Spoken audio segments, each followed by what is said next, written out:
Welcome to the second session of our Ode to Juneteenth Slavery in Texas Conference, our eighth conference on Texas. I'm Mary Margaret McAllen. I'm the Director of Humanities here at the Whitty. I was proud to start this conference many years ago. It's been a wonderful way to take some of the not only exhibits but subject matters we deal with and actually enliven them and take them a step further, which is really exciting. So we've had everybody from historians to artists to anthropologists to archaeologists. It's a wonderful collaboration with members of the community at large and with national new research, and we love to bring in people with new ideas and new discoveries, which we're going to enjoy today. I am so pleased to introduce my friend, Frank de la Teja, who's joined us at this conference before. Frank is, among many of his many achievements, a wonderful speaker who takes a deep dive into new subject matters and in a very entertaining way as well. So let me read you a little bit about him. Jesus Frank de la Teja is Regents Professor Emeritus of History at Texas State University in San Marcos. He obtained his Ph.D. from the University of Texas at Austin, and between 1985 and 1991, he worked in the Archives and Records Division of the Texas General Land Office. He's published extensively on Spanish, Mexican, and Republic-era Texas, and has served on the board of directors as president and executive director of the Texas State Historical Association. And I was happy to serve with that August organization as well. He is the inaugural state historian of Texas, which was a huge, advancement for the study of history in Texas.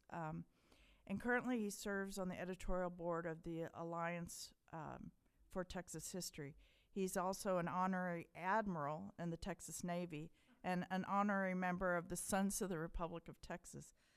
Among his honors in 2009, he was awarded the Captain Alonso de Leon Medal for Merit in History from the Historical, Geographical, and Statistics Society of Nuevo Leon. So I'm happy to introduce my friend Frank de la Teja. Thank you, Mary Margaret.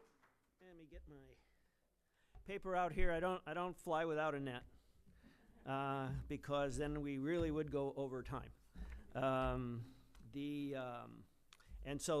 want to thank the Whitty, and I would like to thank the staff, and I would like to thank all of you for being here. And I did have a PowerPoint, so it should come up any second now, I hope. I have to advance it? Okay. That's not, okay, there we are. Okay, great.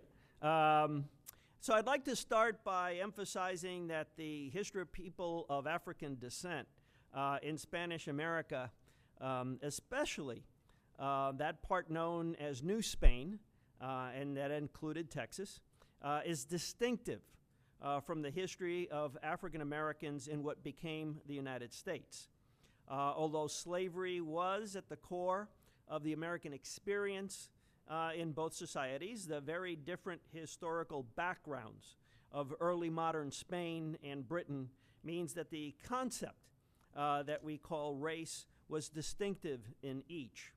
As I will explain in a bit, colonial Mexico's experience with race was very complex and produced a society in which people of African descent had much broader set of legal and social roles than would be true in Anglo American societies. Texas historians have not really taken that history into consideration in analyzing what the development of Anglo American slavery in Texas meant for the province's relationship to the rest of Mexico and even to the United States during that critical period of transition in the 1820s and 1830s.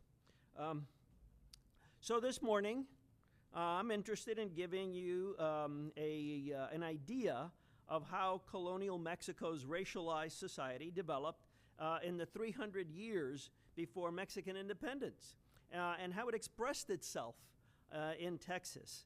To do that, I have to take you way back to the time before Spain launched the modern age of empires at the beginning of the 16th century and make a couple of general observations. The first of these is that as part of the Mediterranean world, slavery was a practice that remained embedded in Spanish society from Greek to Roman to Gothic to Islamic times. Consequently, slavery was codified in the bedrock Spanish legal code, the Siete Partidas, as early as the mid-13th century. Consequently, early modern Spain, which produced the men who followed Columbus in the enterprise of the Indies, was very familiar with Africans, particularly North Africans, and with slavery. It was part of Spanish social DNA, if you will.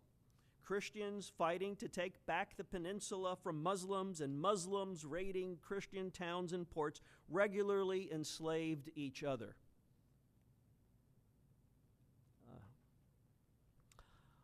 When Christopher Columbus decided to take back Spain, to Spain a handful of natives on his first voyage, he didn't ask permission. During his second voyage, he organized the return of a large number of Indians to be sold as slaves in Spain. This action tells us a couple of things. First, that Columbus considered the enslavement of the indigenous people of the New World as part of the economics of his voyage. He had to pay his creditors, and gold, precious metals, and people were all the same. Second, that slave markets existed in Spain to accept the human cargo sent back. It would have done no good to send Indians to sell if the mechanisms to do so did not exist. And third, for Columbus and his followers, slavery was not a function of race, but rather of circumstance. Indians were different from Africans, but they were also different from Christian Europeans. The crown soon put up stop to the shipment of Americans to Spain and repeatedly tried to end their enslavement. But that was another case, but that was not the case with Africans, and that is a story for another day.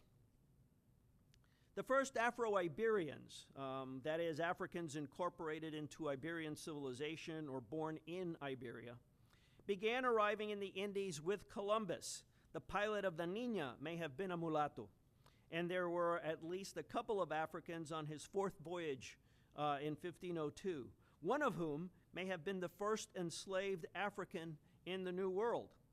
A couple of years later, the king authorized the slave trade between Spain and the new colonies. Juan Garrido, a native of West Africa who lived in Portugal and then Spain, became a Christian in Lisbon, where he may have achieved his freedom. By 1502, he was in Hispaniola, what we call the Dominican Republic in Haiti today. And in the following years, he participated in the conquests of Puerto Rico and Cuba. He followed Hernán Cortés on the expedition to the mainland in 1519 and was recognized as a conquistador.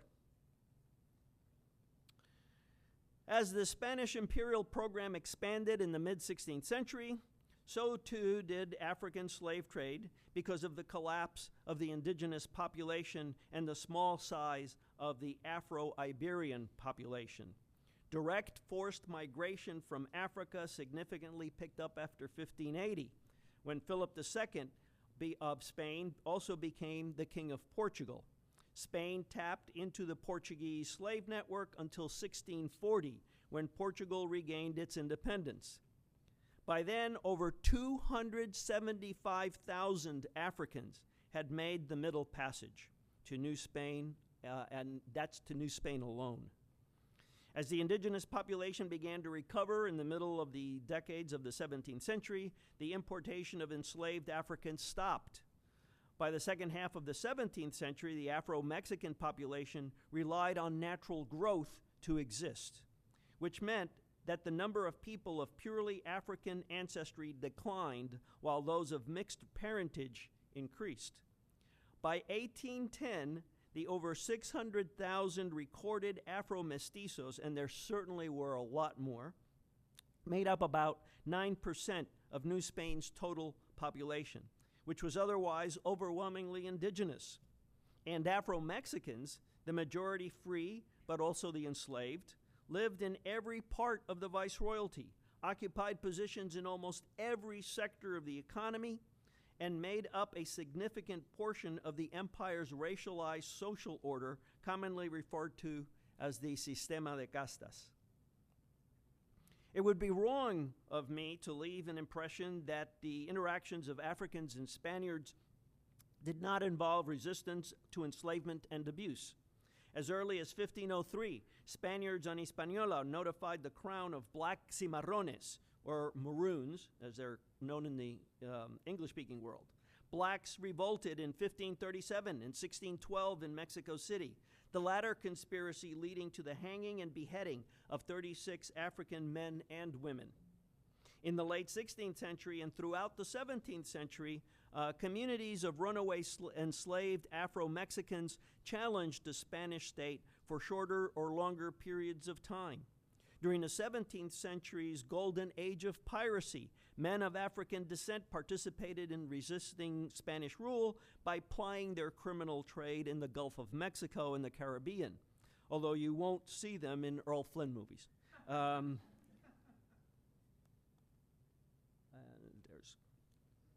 As it happens, the African presence in Texas dates to the age of conquest. Esteban, or Estebanico, one of the 4 survivors of the Pánfilo de Narváez expedition to Florida that wrecked on the Texas coast in 1528, was enslaved to Andrés Dorantes, who happened to also survive to tell the story. The Coronado expedition, which crossed the Texas Panhandle in 1541, also included enslaved blacks, 7 of whom belonged to Coronado himself. Although the accounts make no direct mention of Africans, a history written by one of the participants in the De Soto expedition claims that one company was led by an officer who, quote, traveled with a company of Portuguese gentlemen, some of whom had fought on the African frontiers. Among their servants would certainly have been enslaved war captives.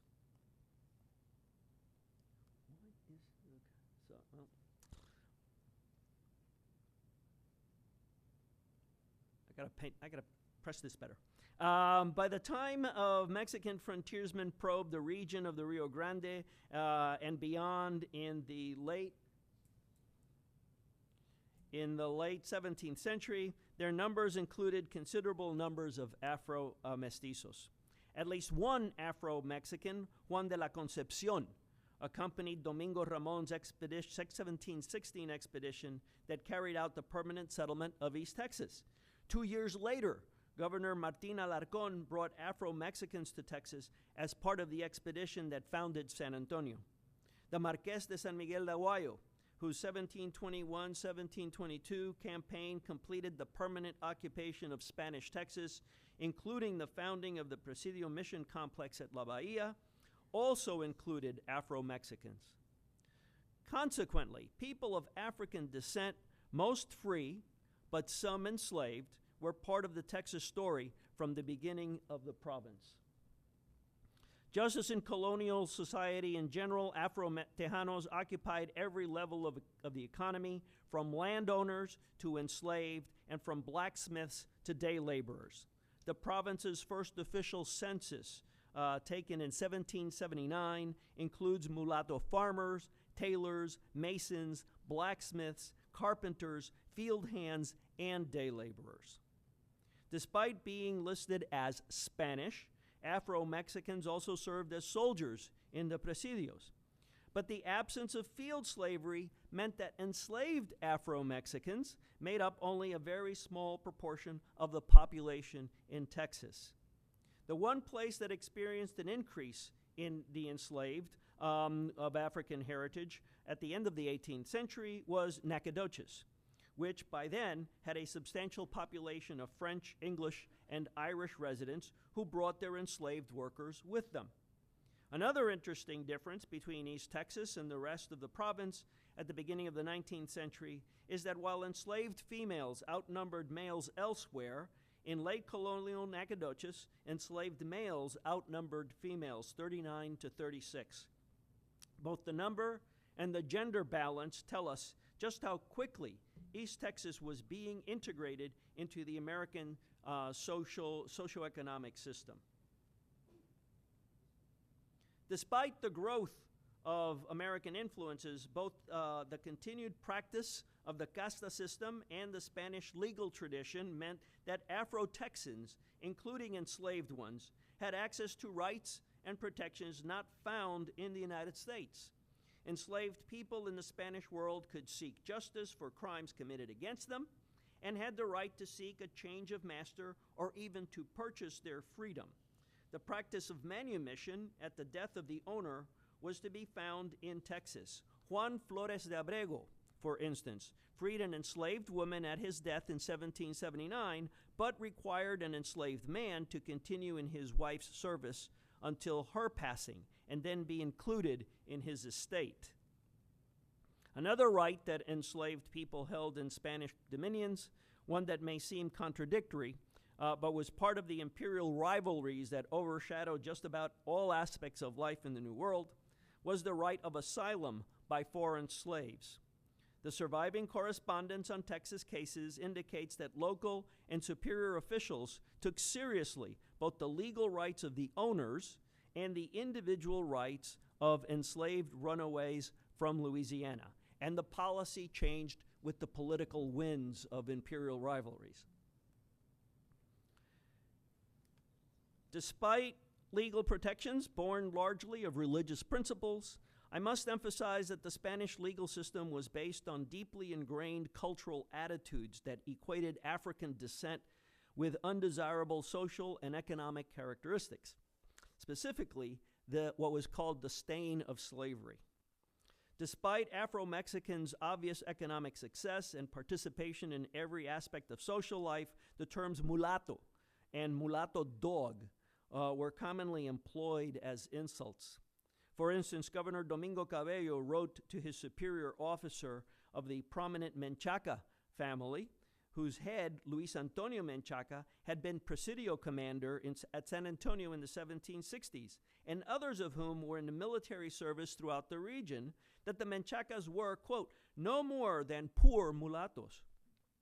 Ironically, one of Luis Antonio's sons was accused of libeling a fellow soldier years later by declaring him a mulatto dog. Slavery, both African and Indian, remained enough of a problem in Mexican society at the end of the colonial period that in 1810, Father Miguel Hidalgo and successive leaders of the independence movement attempted to abolish slavery and the casta system. Meanwhile, the Mexican deputies to the Cortes, or parliament in Cádiz, who represented the loyalist portion of the population, attempted to get anti-slavery provisions into the document, including an end to the slave trade and the future sale and purchase of enslaved people, and freedom for the children born to enslaved parents. Under pressure from colonies still dependent on enslaved labor, particularly Cuba, the 1812 Constitution of the Spanish monarchy failed to mention slavery, and unfree labor remained legal in the remaining Spanish colonies until the late 19th century. But in Mexico, and therefore in Texas, the days of slavery seemed to be numbered. The revolt against Spanish rule was most enduring in those parts of Mexico where the African presence had been strongest. In the region of Veracruz, the heavily Afro-Hispanic population was reported to overwhelmingly support the rebellion.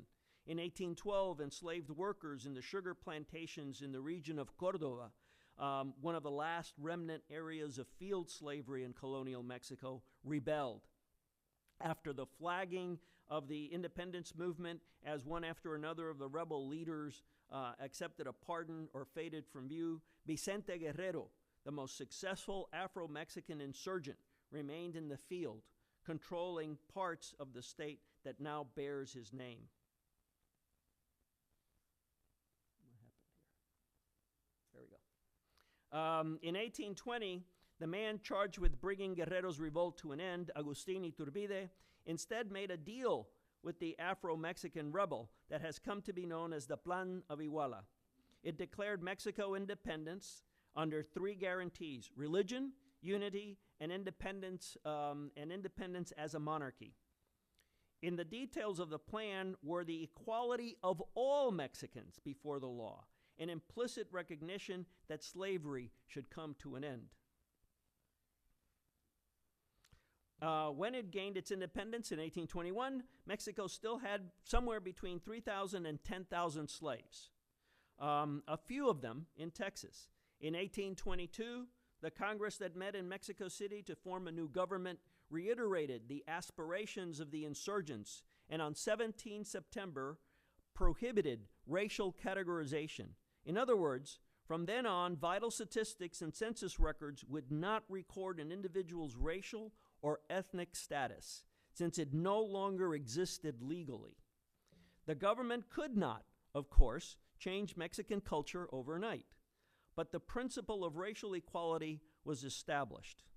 Father Refugio de la Garza, Texas's representative at the Congress, wrote home to San Antonio optimistically, quote, "We are all equal, and without this equality, our rights would not be inviolate and sacred."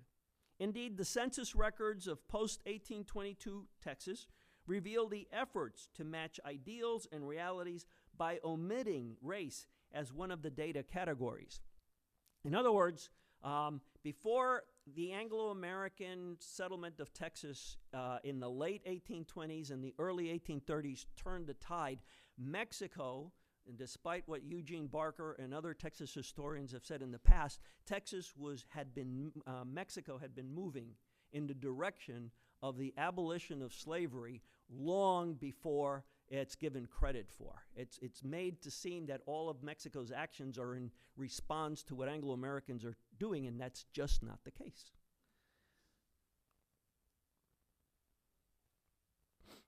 When the new Constitutional Congress met in 1823-1824 to recreate Mexico as a federal republic, the issue of slavery was much discussed. Erasmo Seguin, the Texas deputy to the Congress, later wrote Stephen F. Austin that, quote, "The whole Congress, when slavery was spoken of, was electrified in consideration of the unhappy state in which that segment of humanity finds itself." Nevertheless, the disagreement over how slaveholders would be compensated led the federal Congress to finesse the issue by dumping it on the lap of the state legislatures, although it did abolish the international slave trade. The Constitution of 1824 said nothing about slavery, but almost all Mexican states, while adopting their individual constitutions, took some action. Nevertheless, the actions of the Constituent Congress in not ridding the country of slavery, or at least putting the country clearly on the road to national abolition, sowed the seeds of Texas's eventual separation from Mexico in joining the frontier province with neighboring Coahuila. In 1827, despite the concerted effort of the Baron of Bastrop and the lobbying efforts of some others, the State Constitutional Congress issued a document that declared, quote, "From and after the promulgation of the Constitution of the capital of each district, no one shall be born a slave in the state, and after 6 months the introduction of slaves under any pretext shall not be permitted." I am not saying that slavery was the only issue that alienated Coahuilans and other Mexicans from the Texans, but it was certainly much more important than heretofore acknowledged by Texas historians. The supporters of slavery in Texas won some concessions. The enslaved remained so, and new settlers could introduce their enslaved laborers in the guise, if this was brought up in the previous session by one of the Q&A responders, the indentured servants. A quickly passed law allowed for indentured servant contracts between enslaved individuals and former owners, thus permitting Anglo American slaveholders to, quote, emancipate their enslaved workers before entering Texas, but binding them to what amounted to lifelong contracts. But the issue of slavery and the status of Afro-Texans would not go away. As I have tried to make clear this morning, the origins and development of slavery in Mexico, including Texas, followed a different trajectory than it did in what became the United States. By the end of the colonial period, the Mexican population was racially and ethnically too complex for the long-term acceptance of slavery. And, of course, that very complexity would affect the fate of Tejanos, whose indigenous and African roots would make them subject to the racial animus of the ascendant Anglo American population. And that happened for a century to come afterwards. Thank you very much.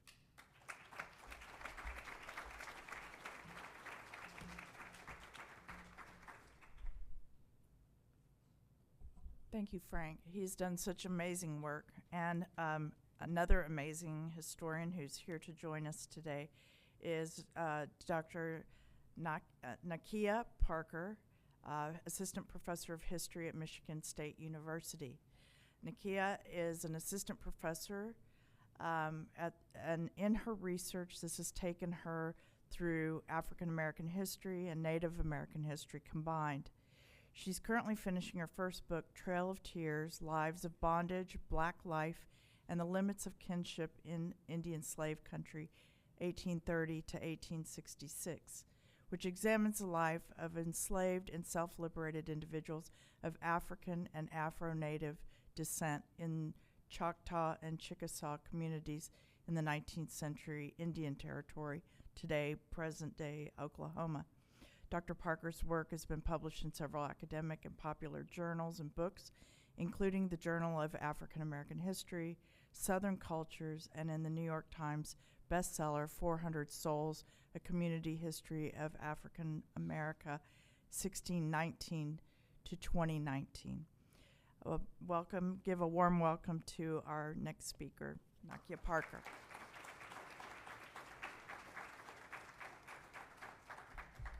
Good morning. I think it's 2 minutes to afternoon, so I can still say good morning. Thank you all for being here, and I would like to reiterate Dr. De La Teja and thanking the Whitty Museum for creating this conference. So I'd like to start off by sharing the experience of a formerly enslaved woman named Mary Lindsay. When Mary Lindsay recounted her days in enslavement, she told her interviewer plainly that my slavery days wasn't like most people tell you about. Continuing, she explained, my mammy came out to the Indian country from Mississippi 2 years before I was born, when the Chickasaw signed the treaty to leave Mississippi. Lindsay's mother came to Indian country with Overton Love, also known as Sobey Love, and his 30 slaves when the federal government forcibly expelled the Chickasaw from their homelands east of the Mississippi in 1837. Love and his family settled on the rich, cotton-growing soil near the, according to Lindsay, near the Red River below Fort Washita, which was a military post located on the Indian Territory, Texas border. Lindsay was born on Sobey Love's plantation, but she did not stay in Indian country. Love's daughter eloped with Bill Merrick, a poor white blacksmith from Texas.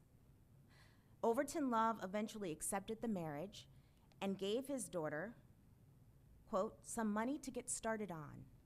Ann Lindsay recalled, he gave her me too. Love gave Lindsay, along with another enslaved woman named Vicey, to his daughter as wedding gifts. Lindsay told the interviewer that Love's actions nearly broke my old mammy and pappy's heart to have me took off away from them, but they couldn't say nothing, and I had to go back with Miss Mary to Texas. Lindsay and her family remained separated, and she had no choice but to stay in Texas until the end of the Civil War. Most enslaved African Americans, like Mary Lindsay, and indigenous Americans like the Loves, her enslavers, experienced multiple forced migrations during their lifetimes. At the same time that the domestic slave trade transported over 1 million people of African descent from the upper to the lower South, the federal policy of Indian removal, or what many historians now call expulsion, expelled thousands of indigenous Americans from their homelands in the Midwestern and Southeastern part of the United States. Mary Lindsay's testimony demonstrates that these processes should be considered as intertwined rather than separate events. Indian removal, expulsion forced Native people westward, while simultaneously serving as another form of slave migration to places like Texas and Indian Territory. Small numbers of indigenous Americans bought, sold, and enslaved African Americans in Texas and other slaveholding areas during the 1800s. These indigenous people, mostly hailing from regions east of Texas, like Mississippi, Alabama, and Georgia, enslaved thousands of people in conditions that often look quite similar to those utilized by their white neighbors.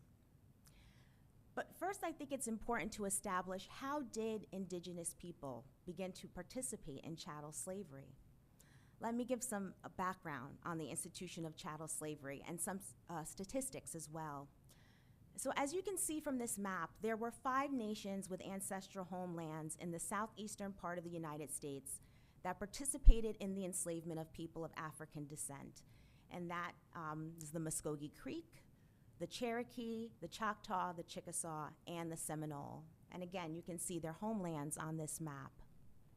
Like most indigenous peoples, these groups engaged in slavery and captive taking for centuries prior to European invasion of native lands. But unlike chattel slavery, indigenous forms of bondage were not based on notions of racial inferiority or considered a permanent status or condition that a mother passed on to a child. Rather, captivity was often a consequence of warfare. The fate of an individual would vary. It could include execution, adoption, or if not adopted, enslavement. And in most southeastern American Indian nations, matrilineal descent and clan membership, also known as iksa, determine an individual's status in the community. Clan membership dictated friendships, marriage partners, legal rights, and codes of societal conduct. Captives, however, were not a part of any clan or kinship group. Therefore, as a perpetual outsider, a captive could receive no protection from the community and was not incorporated into the social fabric of a native society. Despite this alienated status, captives did not have to die in this condition. Some individuals, especially women and children, were adopted, and male captives could improve their standing through military service or special labor. But beginning in the late 16th century, indigenous captivity practices collided with a more insidious type of unfreedom, the enslavement of African peoples in the Americas. For a time, white Europeans enslaved Native and American peoples together, but by the mid-1700s, people of African descent became the labor force of choice for most white settlers on Native land. Some indigenous people, including the nations that you see here, individuals from Muskogee Creek, Cherokee, Choctaw, and Chickasaw, recognized the commodified value of African peoples as well. And some chose to act as slave catchers, receiving pay for capturing self-liberated people, and eventually they served as slaveholders. By the late 18th century, some Native individuals embraced settler colonial practices, such as chattel slavery, as well as racist ideologies about Blackness, for their own self-interested goals, but also as a strategy to contend with a new formidable foe against indigenous sovereignty in land, which was the newly formed Republic of the United States of America. And when expelled, they were allowed to bring enslaved people with them from the east to the west. So I wanted to show here briefly what the population statistics looked like, enslaved people as well as indigenous people east of the Mississippi in the 1830s. And then Sorry, technologically challenged, so bear with me. By 1860, 30 years later, when these 5 nations had resettled in Indian Territory, we can see the percentages of enslaved people in these nations has gone up. For example, enslaved people were 15% of the population in the Cherokee Nation, 14% in the Choctaw, 18% in the Chickasaw Nation, a valuable economic and societal part of these nations. And some of these slave owners included women, which I'll talk about in a minute. But I also wanted to share a map that I share when I teach slavery to my students at Michigan State University to show that these processes are intertwined. So to the left is a map that I've shown previously, the 5 nations' homelands, as well as their removal trek and where they resettled in Indian Territory in the 1830s. And to the right is a map 20 years later that shows where the highest concentrations of enslaved people were located in the 1850s. And my students usually pick up right away what the connection is, that the highest, go back, told you, challenge. The highest population of enslaved people are in the areas that Native Americans were expelled from. So the expansion of slavery in the United States, the domestic slave trade, does not happen without expulsion and dispossession. However, some Native people were allowed to bring what, in the government's words, were portable property, enslaved people. And so as they are bringing enslaved people to the West, they are also expanding slavery in the West as well. And some of the, wow, I will put this down. Some of these slaveholders were women, and I'll talk briefly about Rebecca McIntosh Hawkins Haggerty. Rebecca McIntosh Hawkins Haggerty was born in Georgia in 1815 to William McIntosh. She was of Creek and Scottish descent, and she was also the daughter of Susanna Coe, who was a Muskogee Creek woman. Okay, that's not me moving it, so. In 1826, Haggerty removed with her family and their enslaved people to Indian Territory. 5 years later, she married Benjamin Hawkins, who was also a Muskogee Creek, and he studied law in Princeton. In the 1830s, they moved their family to Texas, near the town of, I believe it's Natchitoches. Did I say that right? Nacogdoches. And that's right, yes, I know that. And that, this was in the eastern part of the state. Cherokee individuals murdered Haggerty's husband in 1836 and left her a widow with 2 young daughters. She married again 2 years later to a white plantation owner named Spire Haggerty. Their marriage proved unhappy and tumultuous. Before the divorce decree could be finalized, however, Haggerty died in 1849. And as a result, Rebecca became the owner of 2 large plantations in Marion and Harrison counties. These plantations were called the Refuge and the Phoenix. She also possessed 102 slaves, making her the only indigenous woman as well as wealthiest woman slaveholder in Texas, the only woman to possess over 100 slaves. And although Rebecca Haggerty left very few personal diaries or letters, her extensive business and legal correspondence reveal how she successfully managed her extensive holdings in land and human property. Like most enslavers, Haggerty recorded meticulous records of the amount of cotton she grew and later shipped to New Orleans for sale. She kept track of the fluctuation in wholesale prices of cotton in newspapers. She also protected her financial investment in enslaved people and documented their medical care. So if I could go back. In 1856, between the months of January and March, Haggerty recorded doctor's visits to enslaved people, prescriptions and visits for Negro children, extracting teeth for Negroes are also some of the notations she made. She also increased her enslaved labor force by actively participating in the slave market. Although Haggerty lived in East Texas and likely traded with white slave owners and slave traders, the bulk of the slave sales recorded in her papers were conducted with Muskogee Creek, Cherokee, and Chickasaw slaveholders.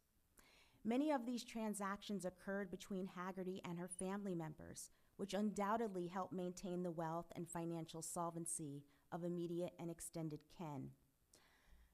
Here's an example of one of these bills of sales in her papers.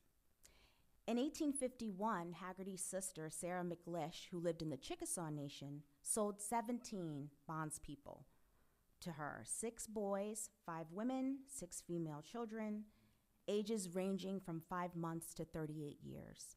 And she sold them to Haggerty for the relatively inexpensive sum of $800.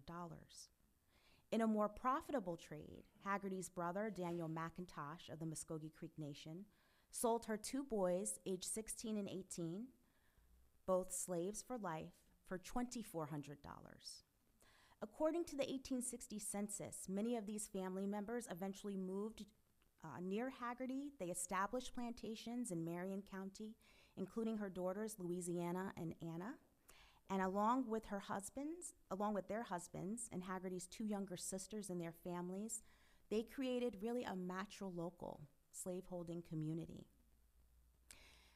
But enslaved people were not only enslaved by Native Americans in Texas.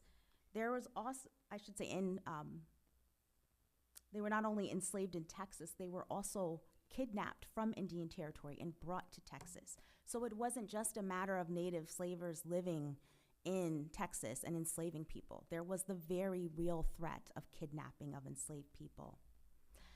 Slave kidnappers appeared to target places that they knew they could get many enslaved people and other forms of valuable commodities, like horses. And in particular, the Choctaw and Chickasaw nations proved particularly enticing to white kidnappers in Texas. As you can see, here's a map here, and the border shows that the Choctaw and Chickasaw nations are very close to Texas. And so many times, slaveholders in the Choctaw and Chickasaw nations would place advertisements in newspapers to retrieve their property. They would petition the government to recoup their losses, and they would take measures to punish slave stealers. Here's an example here from a Texas newspaper that sometimes what kidnappers would do, they would persuade enslaved people with promises of freedom and then entice them to run away and then sell them to Texas and other nearby slaveholding regions, as shown in this ad here, where it was actually a Chickasaw enslaver named Edward Pickens that these enslaved people were stolen from and never recovered. Enslaved women and children were also very vulnerable to kidnapping threats.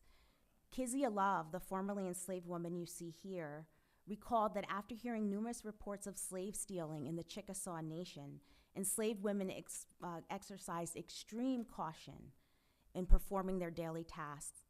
And she said, "We wouldn't even go to the spring if we happened to see a strange wagon or horsebacker, because one of Master Sam Love's women was sold and stole and slowed down to Texas." Love's words exposed the vulnerability that many enslaved women residing in the Indian Territory Texas borderlands felt, knowing they could be victims. But their account also uncovers how enslaved women adjusted to their new surroundings by curtailing their mobility when necessary and displaying keen knowledge of the physical and social makeup of Indian country. And so just in these brief moments, I wanted to give you an idea of what Native American slaveholding looked like in Texas and the surrounding areas, but also to give us a broader view of slavery in general. Many times, chattel slavery and Indian Territory are not mentioned together in any way. We think of it as separate events, and yet this institution was very important to Native life in the West, including places like Texas and Indian Territory, and we do well to listen to the voices of formerly enslaved people about their experiences. Thank you.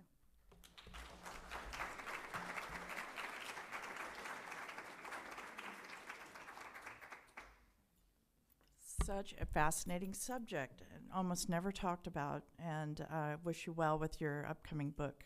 We are all anxious to learn more. Now, we invite questions from the audience for our two speakers. And there's a microphone right there if you'd like to approach the mic. And they'll just take it in turn. Yeah, if you want to.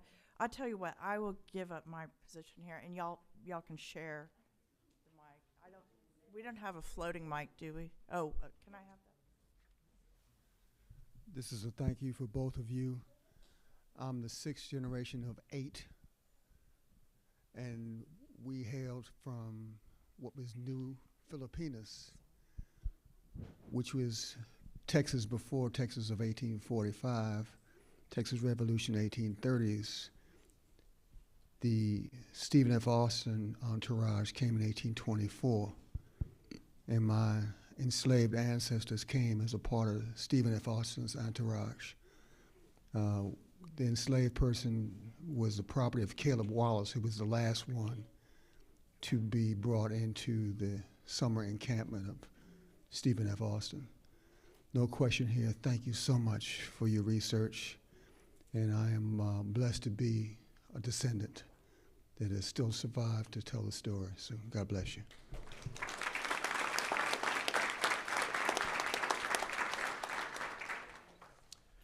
Thanks so much for those presentations. A question that's maybe for both of you in some respects, in terms of the narrative you laid out, Frank.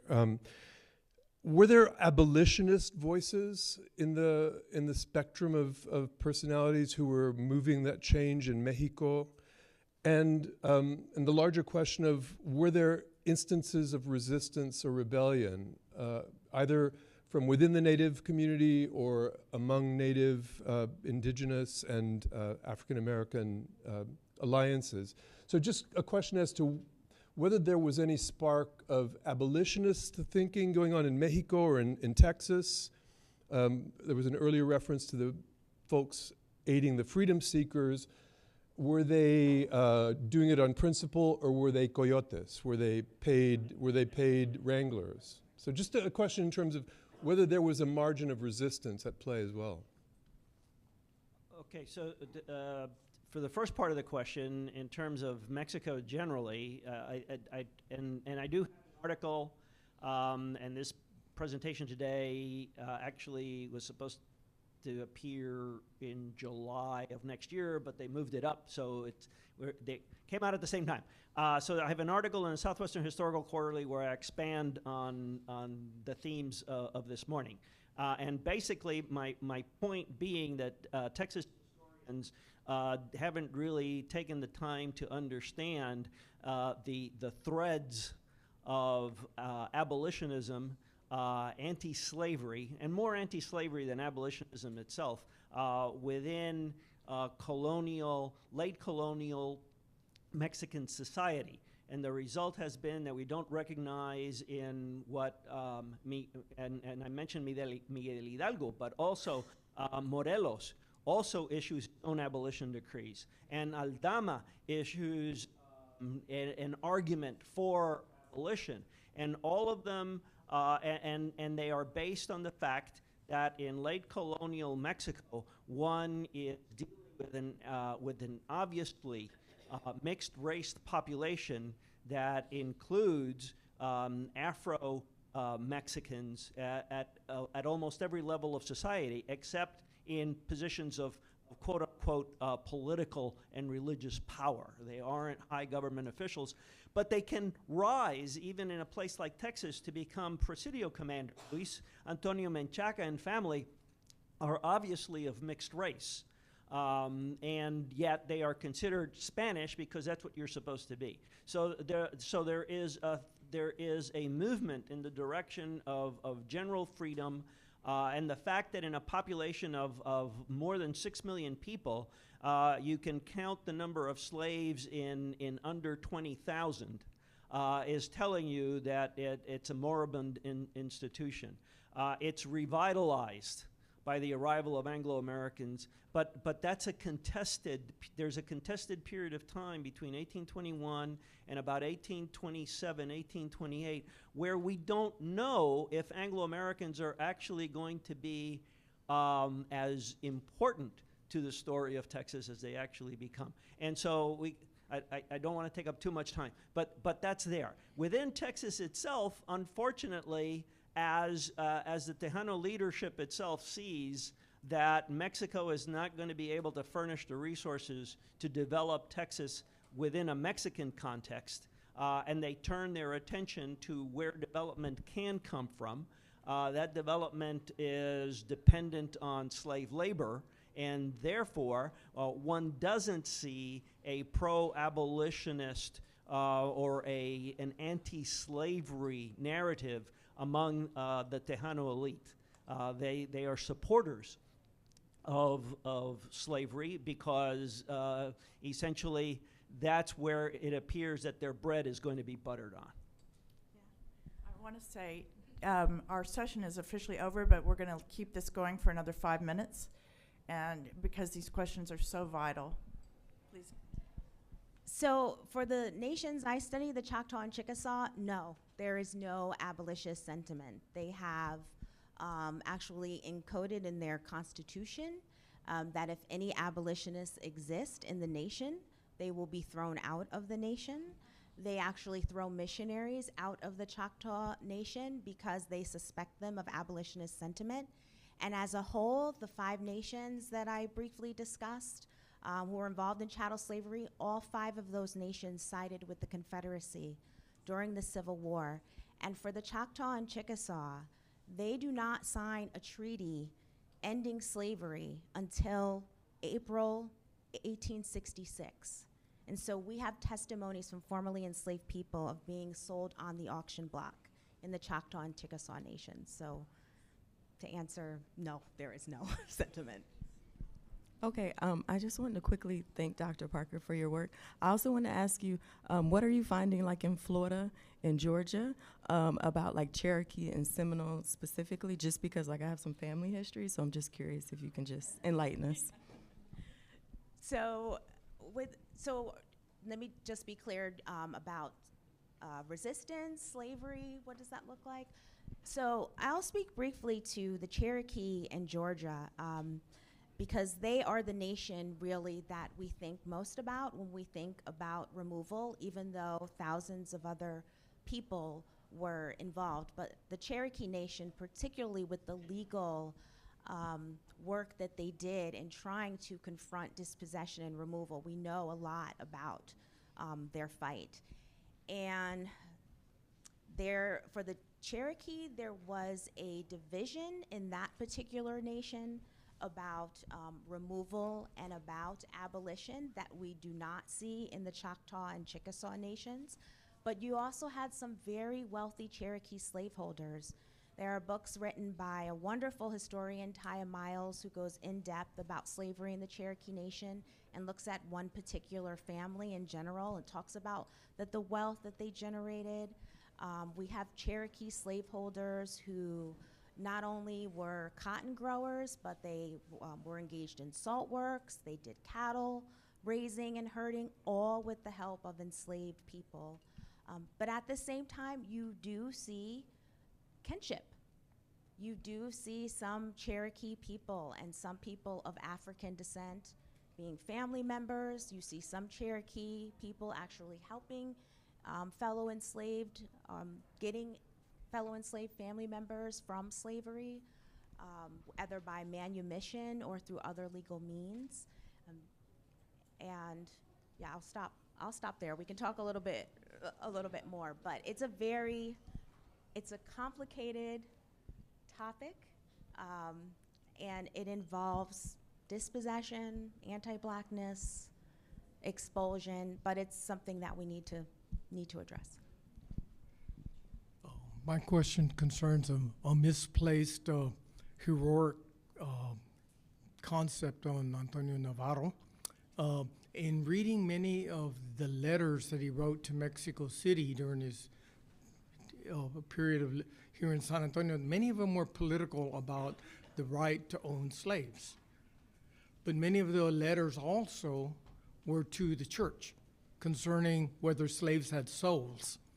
And his question about the percentage that a slave might have of a soul, and those factors, there were ecclesiastical and religious questions in shoring up his support for slavery. So we never talked much about that religious fight that was going on between Navarro and the Catholic Church. So where can we get more information about that fight? Well, I don't know that anybody has studied it. So this is it's what you might call a virgin field, and that needs to be explored. I can tell you that the church, up until the 19th century, accepted slavery, but it also accepted the humanity of the enslaved. And so not only did the enslaved have souls, but they had there was a need to save that soul through baptism, just as was the case with the indigenous population, which leads to a lot of problems if you are a good Catholic, or if you're, for instance, a missionary or whatnot, because it means that once somebody is baptized, you cannot allow them to fall into error. You must provide them with the sacraments. So what does that mean in the case of the enslaved? It must mean if a man and a woman who are enslaved form a union, you have to bless that union. You have to recognize that there's a Christian marriage there because they're Christians. It creates a problem for slave owners because now you can't separate a couple. So so you can see the quandaries that somebody like Navarro might fall into if an individual as a Christian then acquires certain religious rights, and the system of labor and the socioeconomic system that you represent is trying to deny them of some of those rights.